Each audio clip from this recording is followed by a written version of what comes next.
Lee Hogan here, VIP Boxing down at Coastal ABC in Morecambe, where I'm going to chat to Mr. Troy Gallagher. Troy, how you doing, mate? I keep going, you know what you're saying, because I have Facebook and, you know, I browse on every now and then. There's a guy who keeps popping up in a smoking jacket called Troy Hawks. And I was about to say that then, I was like, no. No, I've not seen him, I'll have to have a look. Oh, he's brilliant. I'm he's good, how are you? I spoke to you, what, 6 months ago? Yeah, just before your debut, back in November, and you were preparing well. I think, are you still 25? Yeah, I won't be when I box, so I'll be 26. Oh, right. Unfortunately. So, but I was asking you, you know, your amateur career, not a dead lot of fights, 21 fights. 21 Spread fights, over a long period though, because you start boxing at 13, so 12 years, or 11 years as an amateur, so those fights, but a pretty good record, mate, 16 wins. Yeah, I think I'm all right, but I had 16 wins. I didn't stay consistent enough. If I used to get an injury or something like that, it'd take me too long to get back in the gym. But most of the time, I was always in the gym, but I just wasn't consistent enough. Just before I turned over, actually, the past couple of years before I turned over, I realised I got a bit of an injury, and then I was... you said you missed training. Yeah, you missed doing push-ups and sit-ups. That was it. So that must be bad. It changed my perspective on it. So I realised how lucky I was to be able to come back and do it. So I thought I might as well just make the most of it. Well, I love all the fitness and all that stuff. So I've just come here and I've just been watching you, because I didn't get a chance to see too much of you. I think last time I was there, you just finished sparring Tom Rafferty. Yeah. And I didn't really get a chance to film too much of it, but I was fortunate today because we had Walter Fury down here. You did a couple of rounds with him, and you started your spar with your gym mate, your stable mate, Callum Pearson, which was great preparation for him. But looking very good, and like I said on your debut, I was fortunate. I spoke to you after you made your debut against a kid that I was saying I don't normally enjoy watching. Victor Gallagher is 100 fights in, very tough, but very awkward. Yeah, he is awkward. And sometimes can be a little bit of a spoiler. Yeah.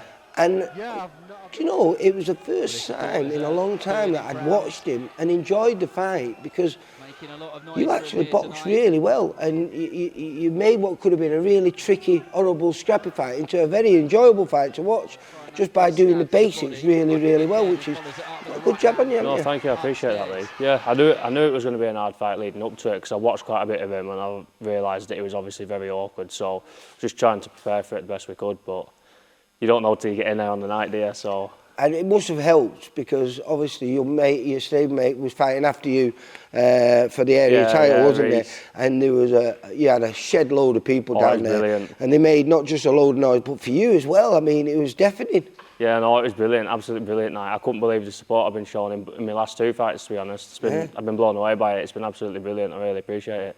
But we've not been nice to you, because, you know, like I say, Victor's not an easy fight for anyone, even though you made it. Then we got you Harry Matthews, ridiculously tough man, ridiculously experienced, over 100 fights, good guy. But again, come to the dealt with it, mate. You know, another 40-36. But now we've got you, I'd say, a slightly tougher task. Thing his record, and he started his journey in boxing as a genuine prospect. I think he won his first 7 or 8 fights, lost a fight, and then he lost to, I think, Brad Paul's, which was only one of his 2 KO losses. And I think he decided to go on the road and see if he could make a little bit of money in boxing. But while he's been on the road, he's picked up quite a few wins. And a lot of draws, mate, you know. And when you're on the road and you pick up a draw, it's almost like a win, that. Yeah, he's not one to be to switching off with. He's good. Very good. He doesn't mess around. He likes to have fun in there, so...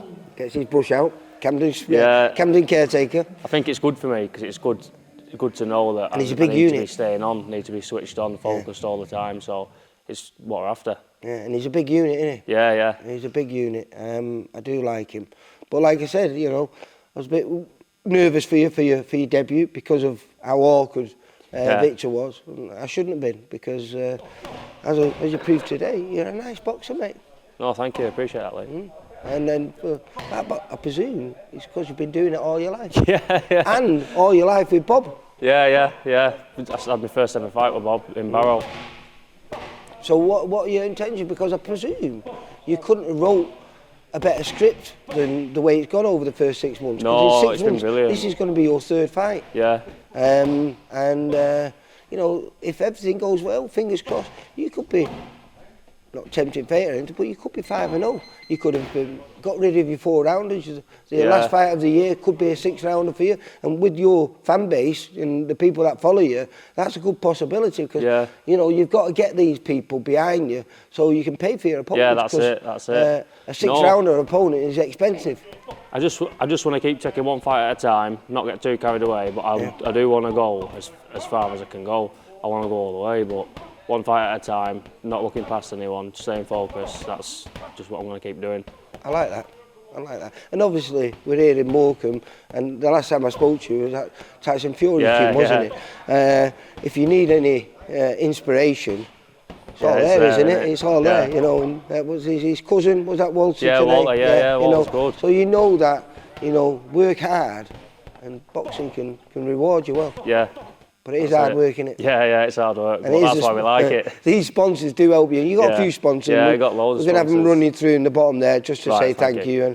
And you're not fortunate as your stablemate. You've not got a day before weigh-in, have you? No, I'm still on same day weigh-in, Right, well then we'll see you on June the 7th. Yeah. When we're down there, Louise will probably be doing the post-fight interviews. She's going to be saying 3-0? Yeah, she's going to be saying 3-0. That's right. You take care, mate. Thank you very much, See you on. Bye. Latest interviews, amateur and pro, across the north. Click and subscribe. VIP Boxing Promotions. Also, Twitter, Instagram and Facebook.